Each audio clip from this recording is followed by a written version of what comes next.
হয়েছে, কি মূল্য দিতে হয়েছে, অনেক কথা বলেছি, আপনারা সবাই জানেন। তারপরেও নতুন নতুন বহু কিছু, তার বহুবিয় দানবীয় ঘটনার তথ্য প্রমাণ এখনো সামনে আসছে। সর্বশেষ গা শিউরে ওঠে ইতিহাসের বর্বরতম নিপীড়নমূলক যে ঘটনাটি, যে শেখ হাসিনা যে মানুষকে গুম করতেন, তার বিরুদ্ধ মতের মানুষদের, তিনি নারীদেরকেও গুম করতেন। নারীদের সঙ্গে যে সমস্ত ছোট শিশু থাকতো, সেই সমস্ত শিশুদেরও আলাদা জায়গায় গুম করে রাখা হতো এবং তারা চিৎকার করতেন মায়ের দুধ খাবার জন্য, তাদেরকে সে সুযোগ দেয়া হতো না। ইতিহাসে এমন নিষ্ঠুরতম আচরণ, আয়নাঘরের কাহিনী, যা তত্ত্বাবধান করত শেখ হাসিনা নিজে, এমন নজির পৃথিবীতে খুব বেশি নেই। যাই হোক, আজকে সেটা নিয়ে কথা বলবো না। আজকে কথা বলার বাংলাদেশের রাজনীতিতে, বর্তমান সময়ের রাজনীতিতে যে নানা রকমের হিসেব নিকেশ এবং আওয়ামী লীগ কি চিন্তা করছে, আমার কাছে যা মনে হচ্ছে সেই বিষয়ে একটু ধারণা দেওয়ার চেষ্টা করব। প্রথমত বিষয় যে আওয়ামী লীগের ওই দানবীয় নিপীড়নমূলক শাসক লুটপাটের কারণে দেশের সাধারণ মানুষ আওয়ামী লীগকে প্রত্যাখ্যান করেছে, দেশ থেকে বিতাড়িত করেছে এবং তারা পালিয়ে গেছে। এই পালিয়ে যাওয়ার পরও নেতৃত্ব পর্যায়ে আওয়ামী লীগ এখন আবার নিজেকে বাংলাদেশের জনগণের সামনে আনার চেষ্টা করছে। তার চেয়ে বড় ব্যাপার, জনগণের সামনে আসাটা তাদের মূল লক্ষ্য না, তাদের মূল লক্ষ্য হচ্ছে বর্তমান সরকারকে বিপদে ফেলা, বর্তমান সরকার যাতে ঠিকমতো কাজ করতে না পারে। এই কারণে আওয়ামী লীগের একটা বড় কৌশল হয়েছে, এবং খেয়াল করে দেখবেন সাম্প্রতিক সময়ে আওয়ামী লীগ একটা প্রোপাগান্ডা ব্যাংক তৈরি করেছে। প্রোপাগান্ডা ব্যাংক তৈরি করেছে এই কারণে বলছি যে বিদেশের বিভিন্ন জায়গায় এক একজন অবস্থান করছেন, আত্মগোপনে অবস্থান করে সেখান থেকে তারা সামাজিক যোগাযোগ মাধ্যমে কথা বলছে। কথা তো সবাই বলতে পারেন, কথা বলার অধিকার তো সবার আছে। প্রোপাগান্ডা সামাজিক যোগাযোগ মাধ্যমে চালাতে পারেন, সেটা নতুন নয়, ইতিপূর্বে আমরা আরো অনেককে দেখেছি চালাতে। এখন যে কৌশল আওয়ামী লীগের বিরুদ্ধে চালানো হয়েছিল, আওয়ামী লীগ বহু রকমের অপকর্ম করেছিল, সেই অপকর্মের সত্যটা তুলে ধরাও আওয়ামী লীগ বলতো যে প্রোপাগান্ডা। আর এখন আওয়ামী লীগ যেটা করছে, আওয়ামী লীগ শতভাগ মিথ্যার উপরে দাঁড়িয়ে একটা প্রোপাগান্ডা তৈরি করছে, এবং সেই প্রোপাগান্ডার জন্য তারা পৃথিবীর বিভিন্ন জায়গাতে যে তাদের লোকজন পালিয়ে গেছে তাদেরকে ব্যবহার করছে, এবং তারা আওয়ামী লীগের যে অপরাধ, সেই অপরাধগুলোকে চাপা দেওয়ার জন্য তারা নতুন নতুন বিষয়গুলো সামনে আনছে। যেমন এই যে প্রচারণাটা সামনে আনা হচ্ছে,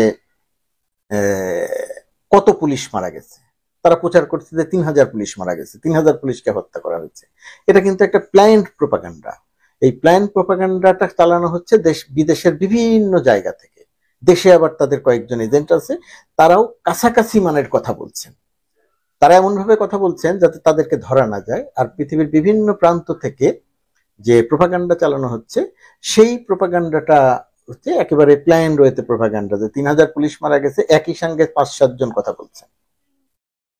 ভারতের সঙ্গে সম্পর্ক নিয়ে, কাঁটাতারের বেড়া দেয়া নিয়ে, ইত্যাদি ইত্যাদি কথা নিয়ে এক ধরনের প্রোপাগান্ডামূলক কথা চালানো হচ্ছে। বাংলাদেশে নৈরাজ্য চলছে, মানুষ হত্যা করা হচ্ছে, আগুন দেয়া হচ্ছে, ইত্যাদি ইত্যাদি প্রোপাগান্ডা খুব প্ল্যান রয়েছে চালানো হচ্ছে।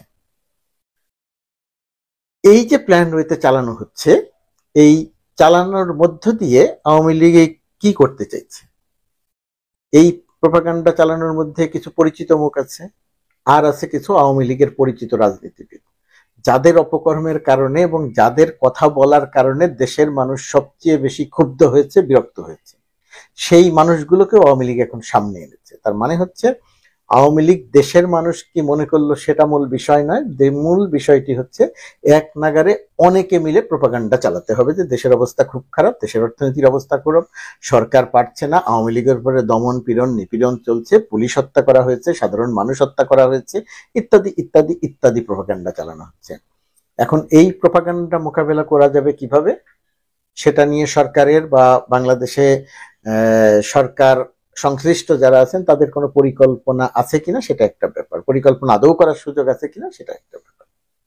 এইরকম একটা অবস্থা আওয়ামী লীগ সামাজিক যোগাযোগ মাধ্যম দিয়ে চলছে। কোথাও রাস্তায় বের হচ্ছে না, রাস্তায় বের হওয়ার মতো অবস্থা নেই, কিন্তু সামাজিক যোগাযোগ মাধ্যমের প্রোপাগান্ডায় আওয়ামী লীগ ক্রমেই আস্তে আস্তে আস্তে আস্তে সরব হওয়ার চেষ্টা করছে। অর্থাৎ আওয়ামী লীগের এটা একটা কৌশল। এই কৌশল কাজ করবে কি করবে না, এই কৌশল দিয়ে আওয়ামী লীগ সফল হবে কি হবে না, এই কৌশল দিয়ে সরকারকে বিপদে ফেলা যাবে কি যাবে না, সেটা আরেকটা আলোচনা। কিন্তু আওয়ামী লীগ এই প্রক্রিয়ার সামনে আসছে, এটা একটা দিক। এর বাইরে আরেকটা দিক নির্বাচন। আওয়ামী লীগ মনে প্রাণে চায় যে ডক্টর ইউনূসের সরকার নির্বাচন দিতে দেরি করুক। মনে প্রাণে কেন চায়? কারণ নির্বাচন দিতে যদি দেরি করে তাহলে আওয়ামী লীগ ওই প্রোপাগান্ডাটা চালাতে পারবে যে এই দেখো ডক্টর ইউনূসের সরকার ক্ষমতায় এসেছে, তারা পরিকল্পনা করে এসেছে, দীর্ঘদিন ক্ষমতায় থাকতে চায়, তারা রাজনীতিবিদদের ক্ষমতায় আসতে দিতে চায় না, ইত্যাদি ইত্যাদি ক্যাম্পেইনটা করা আওয়ামী লীগের জন্য সহজ হয়। কিন্তু এই জায়গাটাতে ডক্টর ইউনূসের সরকার ইতিমধ্যেই একটি বিষয় পরিষ্কার করে দিয়েছে যে নির্বাচন মোটামুটি ভাবে মার্চ মাসের মধ্যে, 2026 সালের মার্চ মাসের মধ্যে নির্বাচন দিয়ে দেবে, এরকম একটা পরিষ্কার বা স্পষ্ট অবস্থান তারা পরিষ্কার করেছে। হয়তো কিছু আলোচনা, নানা সমালোচনা ইত্যাদি ইত্যাদি থাকতে পারে। তো এই আলোচনাটা খুব বেশি জোরালো ভাবে করা যাবে না, সরকারকে খুব বেশি ভাবে অভিযুক্ত করা যাবে না। ডক্টর ইউনূস পারছে না সেটাও খুব বেশি ভাবে অভিযুক্ত করা যাবে না, কারণ আন্তর্জাতিকভাবে ডক্টর ইউনূসের যে ইমেজ, সেই ইমেজটি কাজে লাগিয়ে ডক্টর ইউনূস মোটামুটি ভাবে বাংলাদেশকে মোটামুটি একটা ভালো মতোই চালাতে পারবে। আওয়ামী লীগ মনে মনে কল্পনা করছে ডোনাল্ড ট্রাম্প মার্কিন যুক্তরাষ্ট্রের ক্ষমতায় এসেছে, ডোনাল্ড ট্রাম্পের সঙ্গে ডক্টর ইউনূসের সম্পর্ক ভালো হবে না, মোদি বা ভারতের মধ্য দিয়ে ডক্টর ইউনূসকে চাপ দেওয়া যাবে, আওয়ামী লীগ সুবিধাজনক অবস্থানে থাকবে, ইত্যাদি ইত্যাদি আকাশকুসুম কল্পনা, অবিশ্বাস্য সব কল্পনা ইত্যাদি নিয়ে আওয়ামী লীগের মতো আছে। দেশের রাজনীতিতে আরেকটি গুরুত্বপূর্ণ ঘটনা, সেটি হচ্ছে যে আওয়ামী লীগ নির্বাচনে অংশ নেবে কি নেবে না, নিতে পারবে কি পারবে না।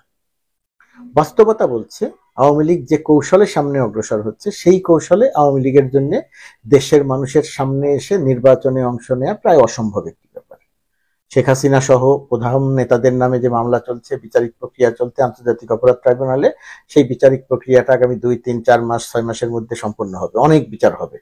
অর্থাৎ আওয়ামী লীগের প্রথম সারির শেখ হাসিনা সহ প্রথম সারির প্রায় কেউই নির্বাচনে অংশ নেওয়ার যোগ্য থাকবে না। এরকম একটা অবস্থায় আওয়ামী লীগ নির্বাচনে অংশ নেবে কিনা বা নিতে পারবে কিনা, সাধারণভাবে ধারণা করা হয় যে 2026 সালের মার্চ মাসের মধ্যে যে নির্বাচনটি অনুষ্ঠিত হবে, সেই নির্বাচনে আওয়ামী লীগের অংশ নেওয়ার সম্ভাবনা প্রায় শূন্য, নাই বললেই চলে। এখানে প্রশ্ন এসেছে যে আওয়ামী লীগের যে ভোটার, আওয়ামী লীগ যে ভোট পায়, সেই ভোট কি আছে নাকি সেই ভোট নাই হয়ে গেছে? যদি সেই ভোট থেকে থাকে তাহলে সেই ভোটটা কে পাবে? ইতিপূর্বে প্রমাণিত হয়েছিল যে আওয়ামী লীগ প্রায় 35% মতো ভোট পায় প্লাস মাইনাস। আওয়ামী লীগ দাবি করতে চায় সেই 35% ভোটের 35%ই আছে। আমার কাছে মনে হয় যে 35% ভোটের হয়তো কিছু কমেছে আওয়ামী লীগের উপরে বিরক্ত হয়ে, কিন্তু ভোট আছে আওয়ামী লীগের।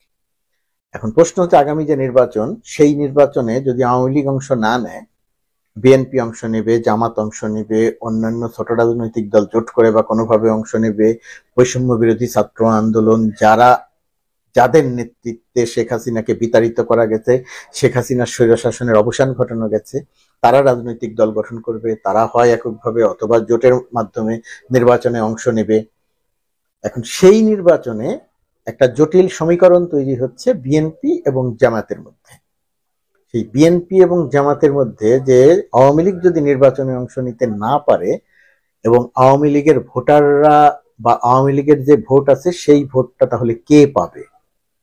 এখানে কয়েক রকমের সমীকরণ। একটা সমীকরণ যে আওয়ামী লীগের ভোটাররা ভোট দিতে যাবে না, এটা একটা যৌক্তিক সমীকরণ যে আওয়ামী লীগের ভোটাররা ভোট দিতে যাবে না। সেটা যদি হয় তাহলে বিএনপির জন্য মাঠটা অনেক বেশি সহজ হয়ে যায়। জামাত মনে করে বা বিএনপি এবং জামাতের যে জায়গাতে টানাপোড়েনটা তৈরি হয়েছে, বিএনপি এবং জামাতের কেউই আওয়ামী লীগ বিষয়ে খুব কঠোর কোনো অবস্থান নেয় নাই বা নিচ্ছে না। না নেয়ার একটা কারণ হচ্ছে, বিএনপিরটা যদি বলি, বিএনপি নেয় নাই আর জামাতও নেয় নাই। আওয়ামী লীগ এবং বিএনপির দুটি রাজনৈতিক দলের মধ্যে আওয়ামী লীগের ভোট নিয়ে এক ধরনের শঙ্কা তৈরি হয়েছে। বিএনপি মনে করছে আওয়ামী লীগের যে ভোট এবং আওয়ামী লীগের এই ভোটাররা যদি ভোট দিতে যায় ভোট কেন্দ্রে, এবং সেই ভোটটি আওয়ামী লীগের যেহেতু প্রার্থী নাই, তাহলে সেই ভোটটা কে পাবে? সেই ভোট কি বিএনপি পাবে? সম্ভাবনা কম। তাহলে সেই ভোট কি বৈষম্য বিরোধী ছাত্র আন্দোলন পাবে, জামাত পাবে, ইসলামী যে ছোট ছোট দলগুলো আছে সেই দল পাবে, জাতীয় পার্টি পাবে, বাম দলগুলো পাবে, না সেই ভোটটা কে পাবে?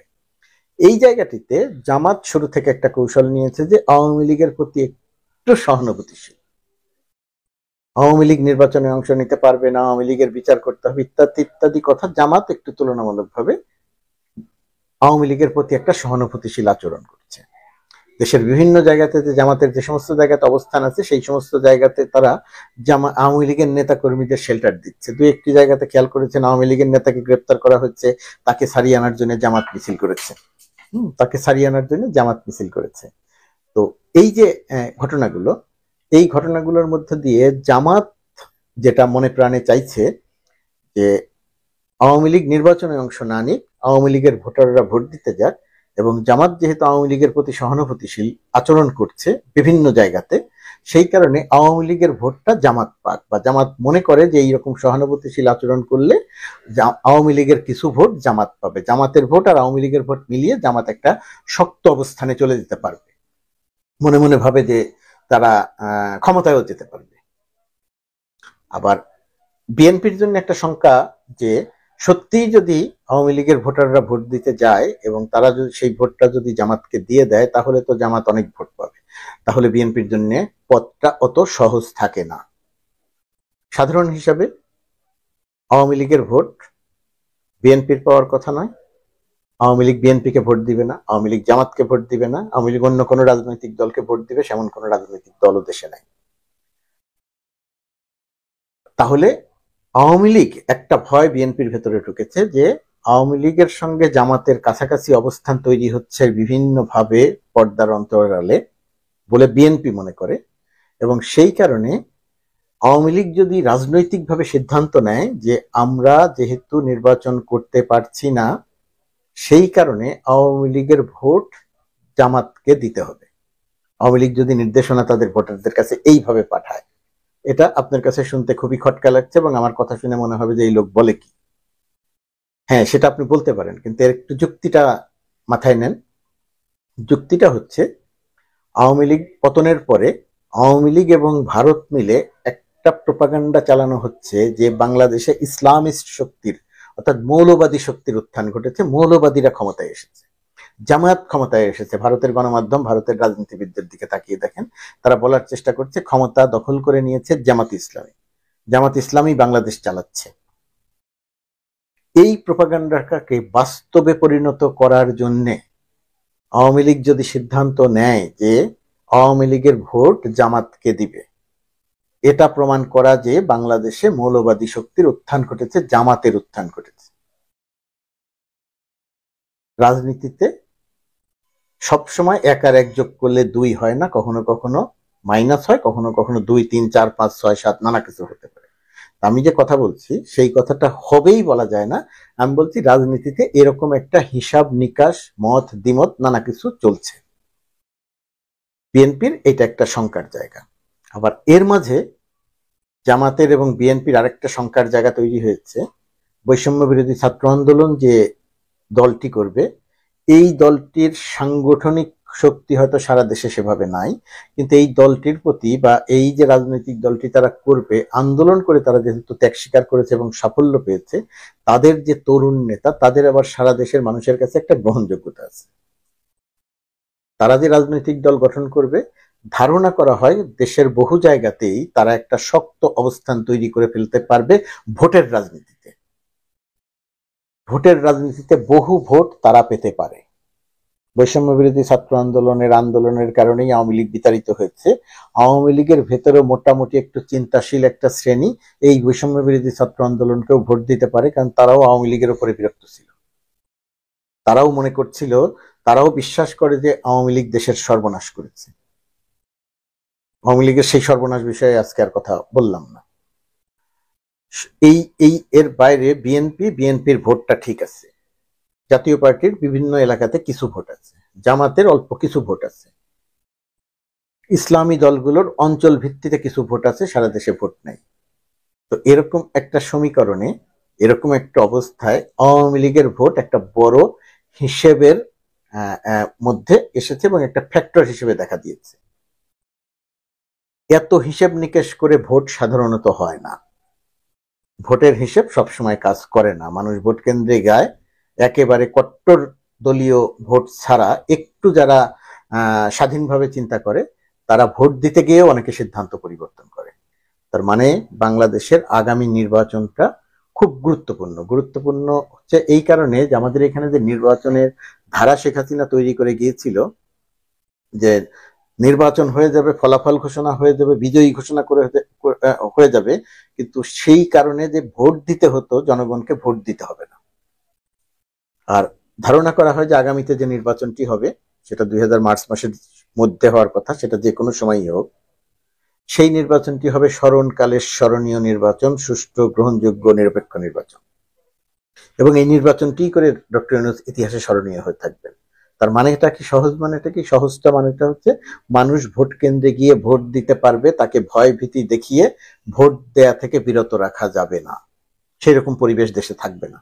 আওয়ামী লীগের ভোটারদের ভয় ভীতি দেখিয়ে ভোট দেয়া থেকে বিরত রাখার মতো পরিস্থিতি বাংলাদেশে থাকবে না। সে যদি ভোট দিতে যেতে চায় তাহলে সে দিতে পারবে এবং সে ভোটটা গোপনে তার যাকে ইচ্ছা তাকেই দিতে পারবে। এই কারণেই এই হিসেব নিকেশগুলো এত গুরুত্বপূর্ণ।